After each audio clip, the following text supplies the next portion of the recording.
गजानन महाराज की जय। गौरी सुत शंकर नाथ विनायक मेरी अरज सुनो। गौरी सुत शंकर नाथ विनायक मेरी अरज सुनो। गौरी सुत शंकर नाथ विनायक मेरी अरज सुनो। गौरी सुत शंकर नाथ विनायक मेरी अरज सुनो। बैठी भागवत महापुराण विनायक मेरी अरज सुनो। बैठी भागवत महापुराण विनायक मेरी अरज सुनो। गौरी सुत शंकर नाथ विनायक मेरी अरज सुनो। गौरी सुत शंकर नाथ विनायक मेरी अरज सुनो।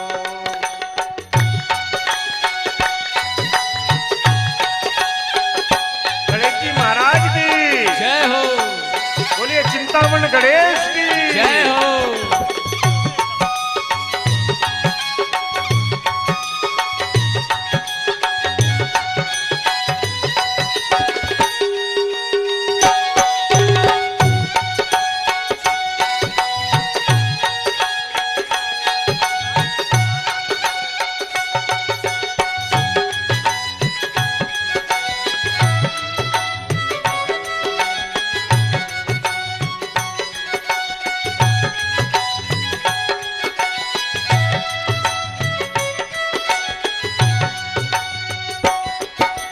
सब देवन में आप बड़े हो तुमको प्रथम मनाए। सब देवन में आप बड़े हो तुमको प्रथम मनावे।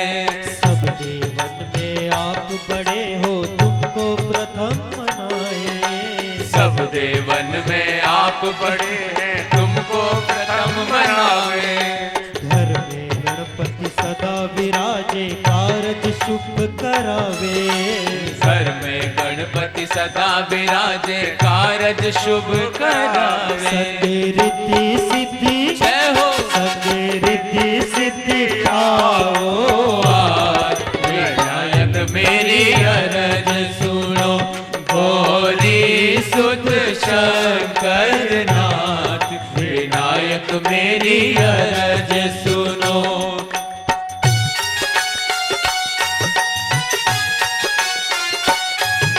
बोलिए महाकाल महाराज की जय हो पार्वती मैया की जय हो। सरस्वती मैया की जय हो।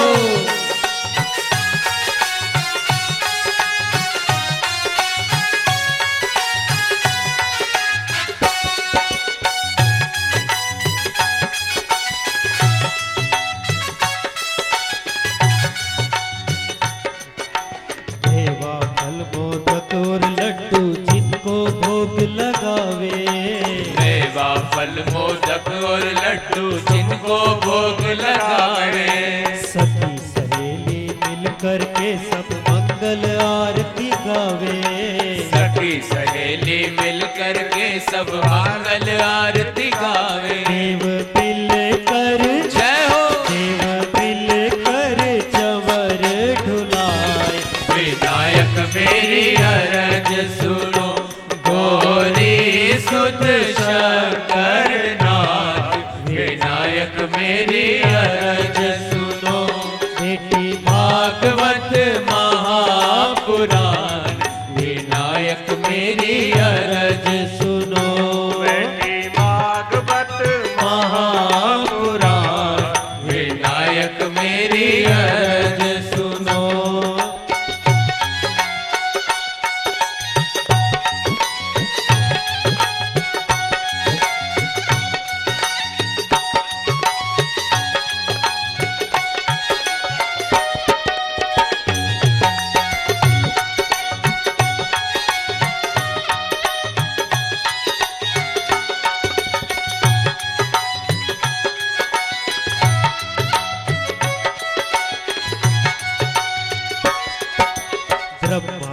विष्णु शंकर भी है जिनके गुण को गाते।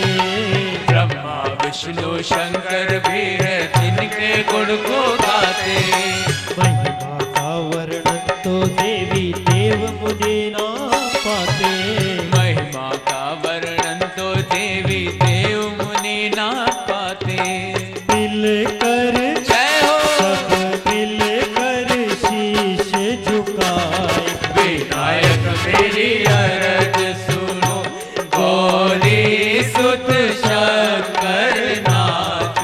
विनायक मेरी अरज सुनो, बैठी भागवत महापुराण। विनायक मेरी अरज सुनो, गौरी सुत शंकर नाथ। विनायक मेरी अरज सुनो, बैठी भागवत महापुराण। विनायक मेरी अरज सुनो, गौरी सुत शंकर नाथ। विनायक मेरी अरज सुनो। बोलिए गजानन महाराज की की जय। महाकाल महाराज की जय। हरसिद्धि मैया की की जय। जय। दो भैयन की की जय।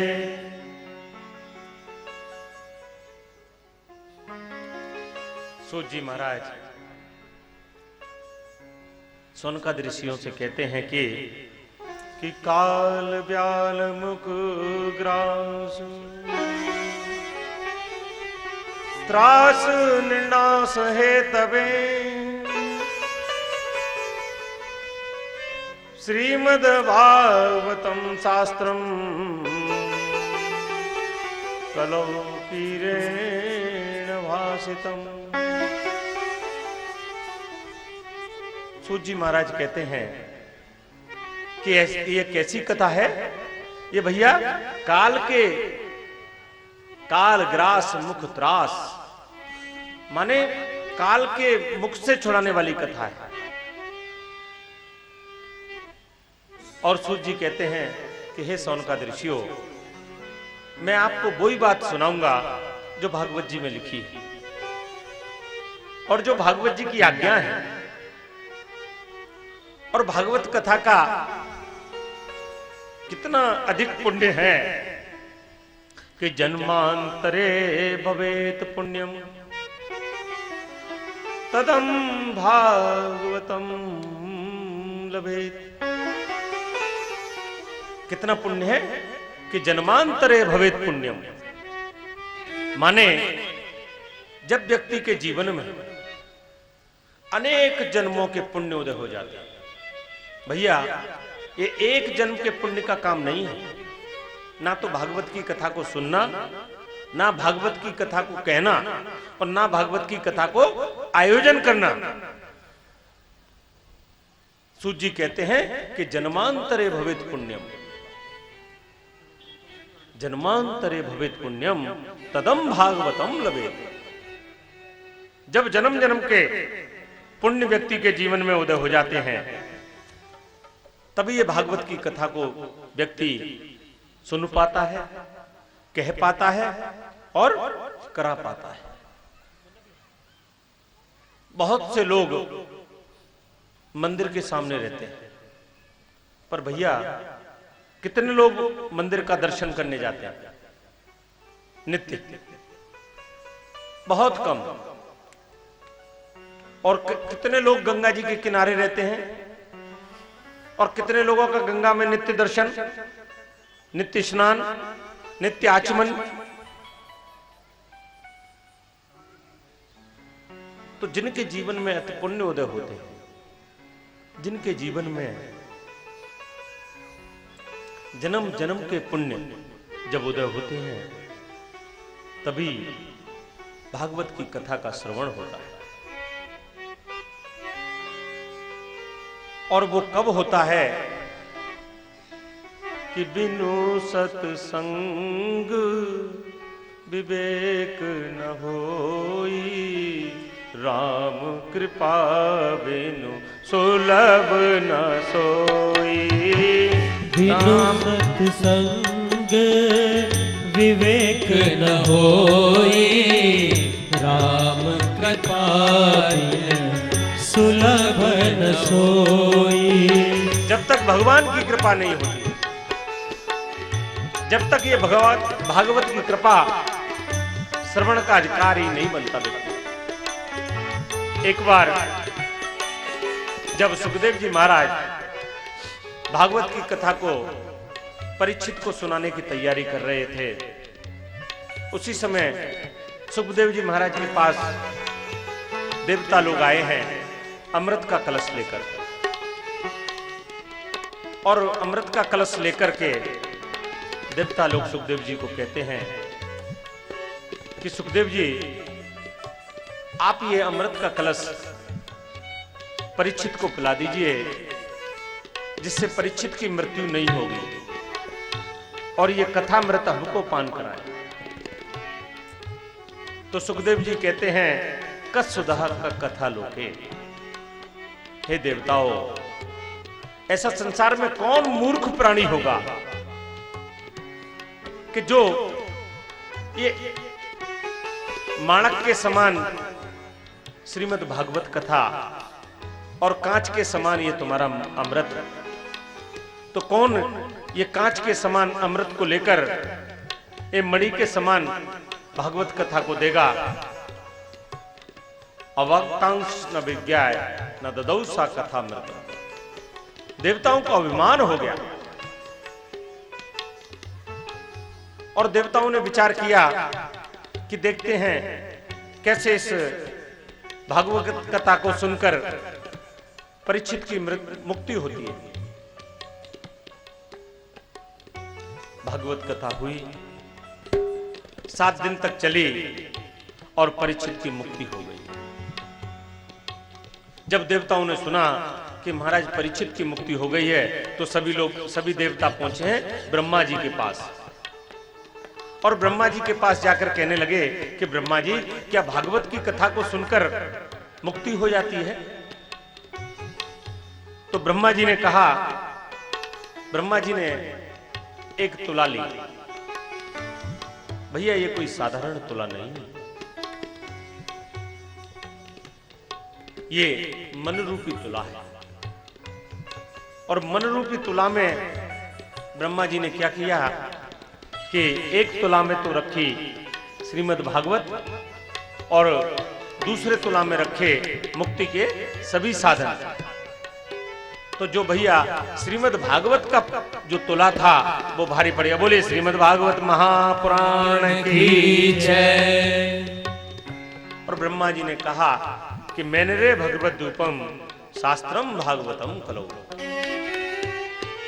चलम चित्तम चलम वित्तम।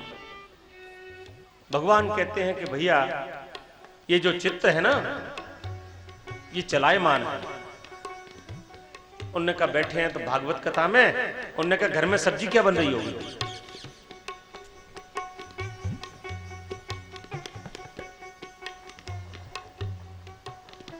अनेक प्रकार की व्यथा इस चित्त को कथा से विमुख करती है, परंतु भगवान क्या कहते हैं कि तुम सुनोगे भागवत की कथा और भगवान मिटा देंगे तुम्हारी क्या व्यथा।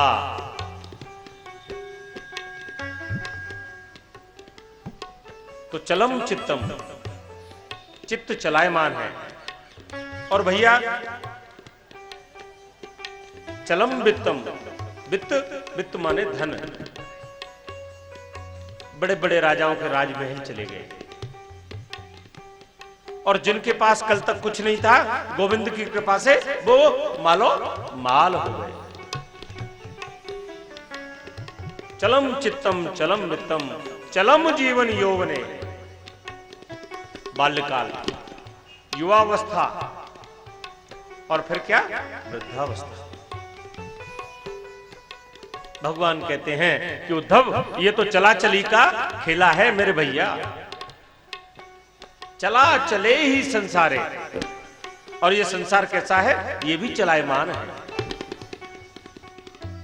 भैया। साथ जाने वाली कोई अगर वस्तु है तो वो है धर्म एको ही निश्चला। अगर साथ जाने वाली कोई वस्तु है तो वो है धर्म।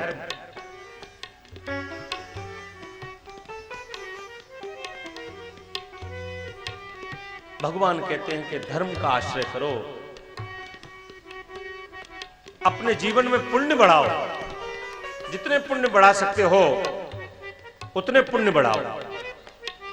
संत का दर्शन कर, भगवान का दर्शन कर,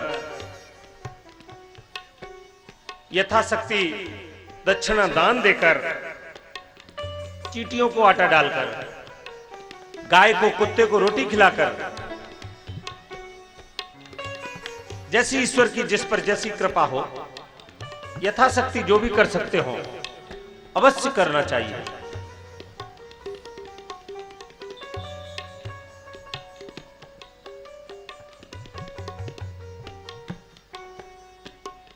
तो नहीं तो देखो,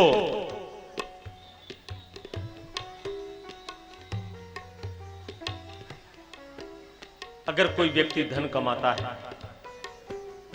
और उस धन कमाने से पूरे परिवार का भरण पोषण होता है, और वो व्यक्ति घर में जाके कहे कि देखो ये जो धन है ना, ये जो मैं कमा रहा हूं वो चोरी का है, जिससे तुम लोगों का भरण पोषण हो रहा है, तो इससे थोड़ा सा भैया पाप का भी एक खाता मेरा बैंक में चालू हो गया है। एक होता है परमात्मा की बैंक में पुण्य का खाता और दूसरा होता है पाप का। तो घर वाले कहेंगे कि आप एक काम करिए, पाप तो आप अपने खाते में डालिए और माल इधर आने दीजिए। प्रेम से कहो जय जय श्री राधे। जय श्री राम। उस पाप के खाते में कोई भी भागीदारी नहीं बनेगा। उद्धव जी ने कहा कि भगवान आपके जाने के बाद तो कलिकाल आ जाएगा, और इस कलिकाल में जीव किसकी उपासना करे, क्योंकि आपकी निर्गुण उपासना करना तो बहुत कठिन है। तो भगवान कहते हैं कि उद्धव, आज मैं अपने संपूर्ण श्रीअंग का क्रेज श्रीमद् भागवत महापुराण में स्थापित कर देता हूं। भागवत माने कृष्ण। बोलिए कृष्णचंद्र भगवान की जय। और भगवान कहते हैं कि श्रीमद् भागवताक्षोऽयं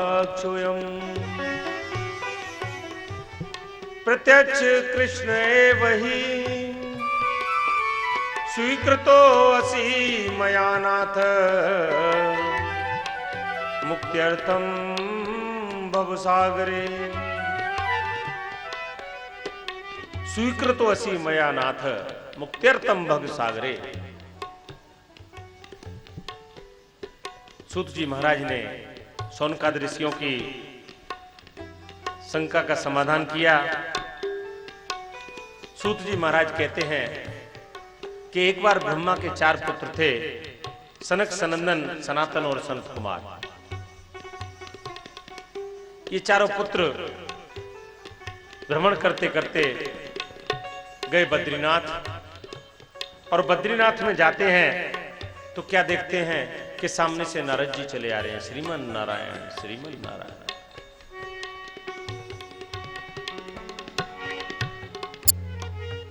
देखो, इस भागवत कथा को सुनने में एक बात और सुन लो,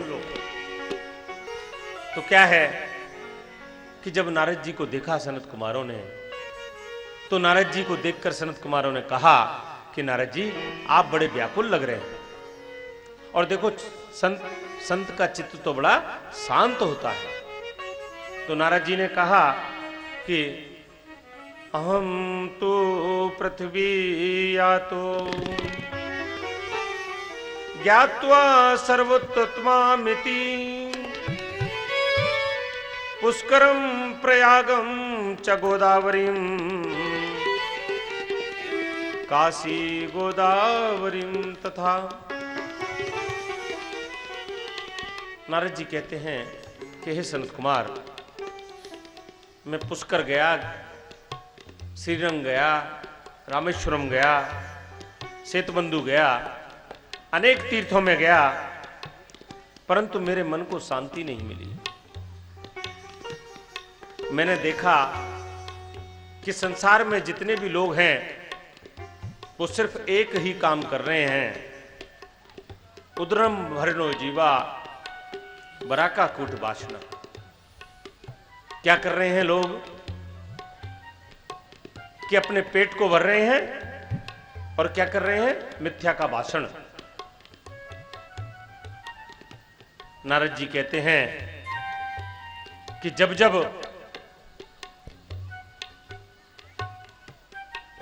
कामिन्य केस सुलिन्य, जब जब स्त्रियों के केस खुले हैं तो भगवान को अवतार लेना पड़ा है। जब रावण के केस, जब वेदवती के केस रावण ने खोले तो भगवान का राम अवतार हुआ। और जब द्रुत कीड़ा भवन में दुशासन ने द्रौपदी के केसों को खोला तो भगवान का कौन सा अवतार हुआ, भगवान का वस्त्रावतार हुआ। और जब देवकी के केस कंस ने खोले तो भगवान का कौन सा अवतार हुआ भैया, भगवान का कृष्ण अवतार हुआ।